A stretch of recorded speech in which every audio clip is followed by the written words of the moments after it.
Selamat pagi anak-anak. Selamat pagi, Bu. Baik, sebelum kita memulai proses belajar mengajar kita di pagi hari ini, kita awali dulu dengan berdoa. Berdoa dimulai. Selesai. Semoga pelajaran kita di hari ini dapat berjalan dengan lancar dan tentunya apa yang kita pelajari bisa bermanfaat. Anak-anak, apakah masih ada yang ingat minggu lalu kita membahas tentang apa? Masih membahas tentang norma dan nilai. Ya, betul sekali. Anak-anak, di sini Ibu akan coba mengingatkan lagi tentang materi minggu lalu, yaitu mengenai norma dan nilai. Ya, norma itu adalah suatu aturan yang dibuat oleh masyarakat. Norma itu ada banyak. Ada norma hukum, norma kesusilaan, norma agama, dan norma adat, dan lain sebagainya. Nilai adalah segala sesuatu yang didambakan mengenai fenomena-fenomena yang terjadi di dalam masyarakat. Nah, itu sedikit penjelasan dari materi kita minggu lalu, yaitu mengenai norma dan nilai. Anak-anak, hari ini kita tidak lagi membahas tentang materi norma dan nilai, tapi kita akan membahas materi baru.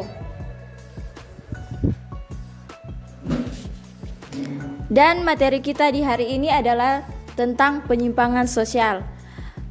Nah, anak-anak, dari kata atau istilah penyimpangan sosial ini, apa yang terlintas di benak kalian mengenai istilah penyimpangan sosial ini?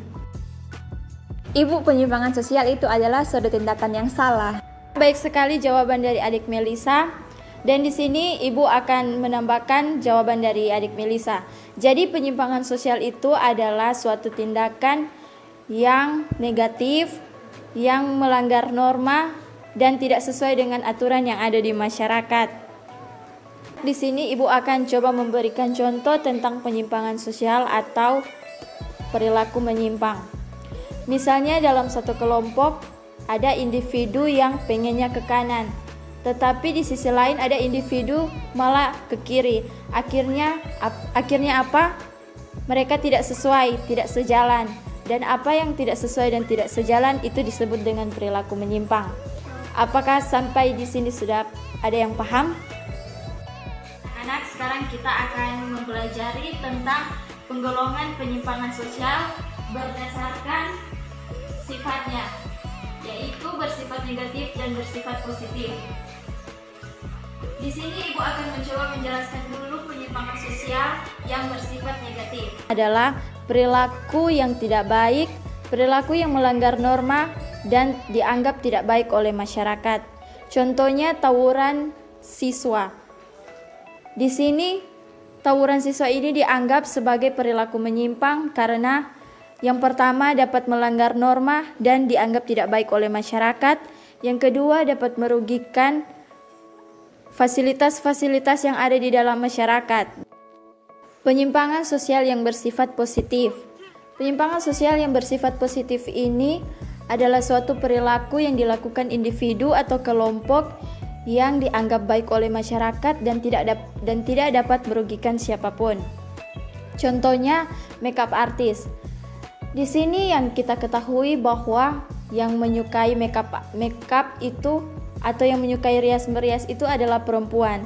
Namun ada juga laki-laki yang memiliki keterampilan dalam rias-merias atau makeup.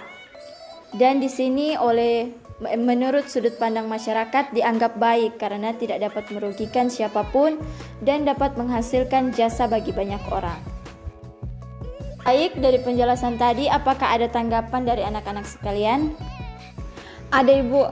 Dari penjelasan materi tadi sangat bermanfaat karena dari materi penyimpangan sosial ini kami dapat mengetahui bahwa penyimpangan sosial itu tidak hanya bersifat negatif, tetapi juga ada penyimpangan sosial yang bersifat positif.